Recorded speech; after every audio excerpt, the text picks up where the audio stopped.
चला तयार करूया सीड बॉल्स. माती घेऊया, ती भिजवूया. आपण विविध फळझाडांच्या जमा केलेल्या बिया सुकवून ठेवूया आणि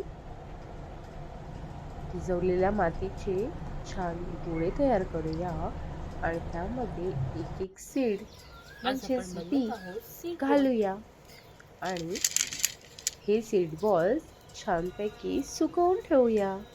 पावसाळा आला की जंगलात फेरफटका मारायला जाताना किंवा जंगलाच्या दिशेने प्रवास करताना आपण त्या जंगलात हे सीड बॉल टाकूया.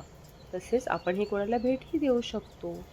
पर्यावरणाच्या दिशेने एक पाऊल आपणही उचलूया आणि त्याला धन्यवाद सांगूया. Thanks for watching.